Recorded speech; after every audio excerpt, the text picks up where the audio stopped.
iyo ugerageje kuraranganya amaso mu binyamakuru byose bitandukanye, yaba ibitangaza ndetse n'ibyandika, inkuru uri buze gusanga ku rupapuro rw'imbere ni imwe mu nkuru z'intambara gusa. Israel, Iran ndetse na Leta Zunze Ubumwe za Amerika ni ibihugu bitatu bikomeye by'ibihangange mu gukora ibisasu bya kirimbuzi. Gusa kuri ubu ngubu igihugu kimwe kiri ku ruhande rwacyo, ibindi biri kumwe. Ubwo ndavuga Leta Zunze Ubumwe za Amerika riri kumwe ndetse na Leta ya Israel, mu gihe Leta ya Iran iri ukwayo. Iyi ntambara ikomeje kuvuza ubuhuha kugeza kuri ubu, ndetse yatangiye gushyiraho tumwe mu duhigo. Reka nze mbibabwire neza byose birambuye, ndetse turaza kurebera hamwe uko igisirikare cyangwa se imyubakire y'igisirikare cy'ibihugu ihagaze kugeza kuri ubu ku isi yose. Nge ndi Drone Boy, naho iyi ni Drone Boy Official. Kugeza kuri ubu ibihugu bigize umuryango wa Gulf byatangaje ko kuva ku wa gatandatu mu gitondo byahagaritse misile na drone zirenga 1600 byarashwe na Iran mu gihe cy'amasaha 48 gusa. United Arab Emirates cyangwa Leta Zunze Ubumwe z'Abarabu zonyine zahagaritse misile ballistique 165 ndetse na drone 540. Kuwait ihagarika hafi misile 100 ndetse na drone 300 mu kirere. Qatar yahagaritse misile 65, mu gihe Jordaniyo bivugwa ko yahagaritse misile 13 za ballistique ndetse na drone 50. Ni mu gihe kandi Bahrain yahagaritse misile 45 ndetse na drone 9.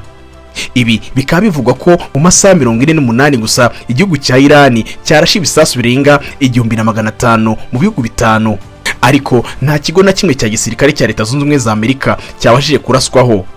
Ubu akaba aribwo bwirinzi bwabaye mu mateka buhenze bwabereye mu kirere. Sinagenda nababwiye n'uburyo igisirikare cy'ibihugu byombi bihagaze kugeza kuri ubu ngubu. Ubwo ndavuga Leta ya Iran ndetse na Leta Zunze Ubumwe za Amerika.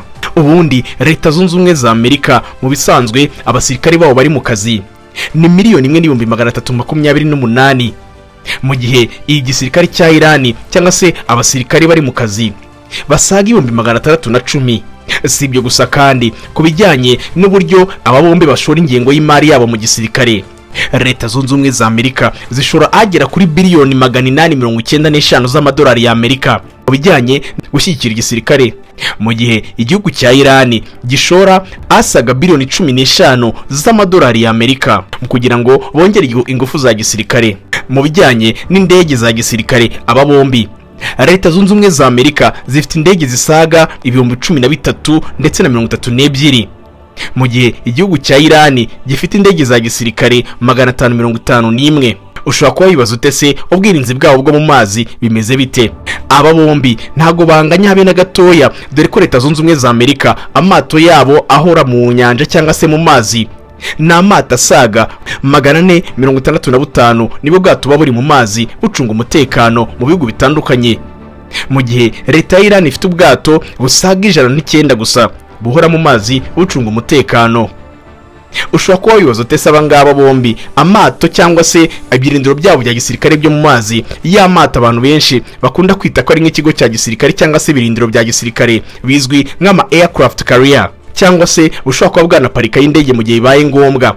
Leta Zunze Ubumwe za Amerika bafite ubwato bugeze kuri 11, mu gihe Leta ya Iran nta na bumwe bafite. Ku bijyanye n'ibifaru cyangwa se za modoka zirwanishwa mu ntambara zizwi nka blende, gusa mu cyongereza bazita amatanks, Leta Zunze Ubumwe za Amerika ku bijyanye na blende rurayoboye. Gifite blende zisaga 4,666, mu gihe Leta ya Iran ifite 2,675 arizo blende zirwanira ku butaka bafite. Ku bijyanye na submarine cyangwa se bwa bwato bugendera hasi y'amazi bunacunga umutekano hakurya y'amazi ndetse no hino, Leta Zunze Ubumwe za Amerika zifite submarine zishaga 66, mu gihe Leta ya Iran ifite submarine 25 gusa. Iyo ugiye kuvuga kuri Leta Zunze Ubumwe za Amerika ndetse na Iran ku bijyanye n'imodoka z'imitamenwa y'intambara, izi aba bombi bahagaze, Leta Zunze Ubumwe za Amerika birumvikana ifite imodoka z'imutamenwa cyangwa se z'intambara muri rusange 409 ndetse na 660, mu gihe Leta ya Iran nayo ifite imodoka z'umutamenwa nazo zitari nkeya, ariko zitari nyinshi nka nk'iza Leta Zunze Ubumwe za Amerika.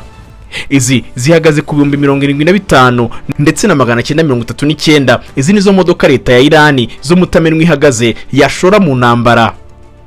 gusa ntawasoza atavuze ko ibi bihugu byombi ari ibihugu bihagaze neza cyane mu bijyanye no gukora ibisasu bya kirimbuzi ku isi yose ndetse bitinyitse.